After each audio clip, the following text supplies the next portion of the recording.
Hello viewers, আজি আমি এই ভিডিওটোত আৰ্টিকেলৰ যি এটা ভাগ আছে ইনডেফিনিট আৰ্টিকেল।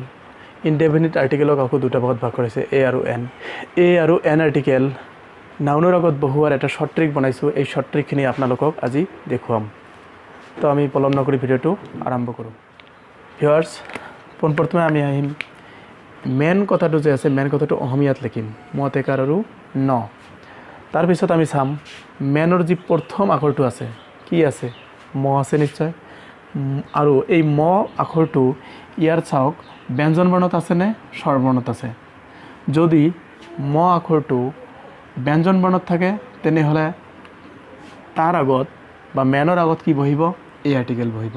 আৰু এই ম আখৰটো যদি স্বৰ বৰ্ণত থাকে তেনেহ'লে আমাৰ মেনৰ আগত আমাৰ কি বহিব, এন আৰ্টিকেল বহিব। ঠিক আছে ভিউয়াৰ্স, আকৌ আমি কৈ দিওঁ মেন শব্দটো অসমীয়াত লিখাৰ পিছত ইয়াত ম পাইছোঁ আমি প্ৰথম আখৰটো। ম আখৰটো যদি ব্যঞ্জন বৰ্ণত থাকে তেনেহ'লে এই আৰ্টিকেল বহিব ইয়াৰ আগত।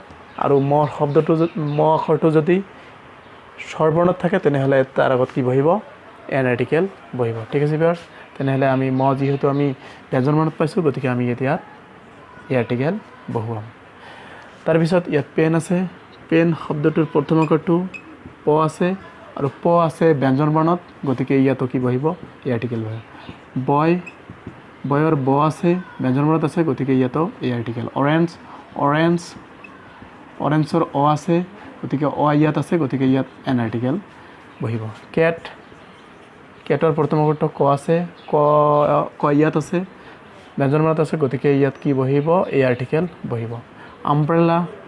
আমব্ৰেলা, ঠিক আছে, আমব্ৰেলাৰ আ আছে, গতিকে ইয়াত কি বহিব, স্বৰবৰ্ণ যিহেতু, গতিকে ইয়াত বহিব এন আৰ্টিকেল।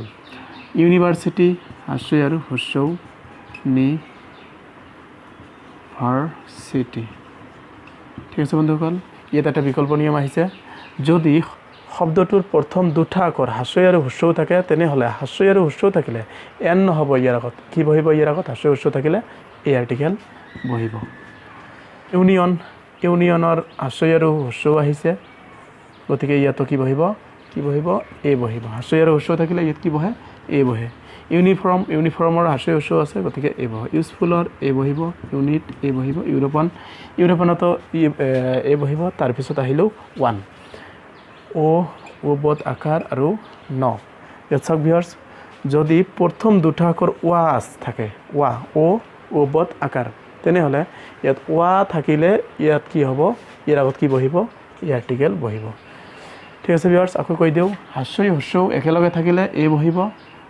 বত আকাৰ কথাটো দুটা আখৰ যে আছে, এই আখৰ দুটা কোনো এটা শব্দৰ প্ৰথমতে থাকিলে ইয়াতো এ বহিব। ঠিক আছে ভিউয়াৰ্স, তাৰপিছত ইম্পৰ্ট, ঠিক আছে, হাস্যই আছে, গতিকে ইয়াত বহিব এন বহিব। এটা হাস্যই আছে, এটাই আখৰ আছে, স্বৰবৰ্ণৰ এটাই আখৰ যদি থাকে তেনেহ'লে এন বহিব। তাৰপিছত আমি হ'লোঁ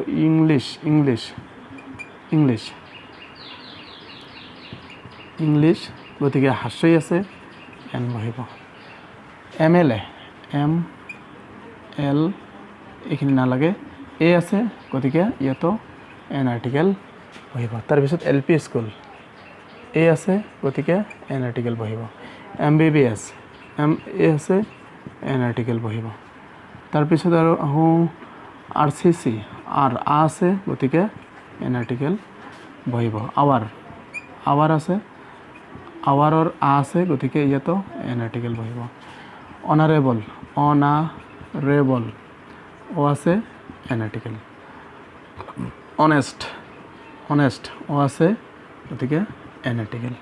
তাৰপিছত আমি আহিম এছামিছত, এ আছে, গতিকে এন আৰ্টিকেল। তাৰপিছত অক্স আছে, অ আছে বা অ আছে, গতিকে ইয়াত এন আৰ্টিকেল বহিব। তাৰপিছত ইলেভেণ্ট, ই আছে, গতিকে ইয়াতো এন আৰ্টিকেল বহিব। ঠিক আছে, এন আৰ্টিকেল বহিব। ঠিক আছে ভিউয়াৰ্স, আমি এতিয়া আমাৰ টিচাৰসকলে যি নিয়ম শিকাইছিল সেই নিয়মখিনি অলপ কৈ দিওঁ।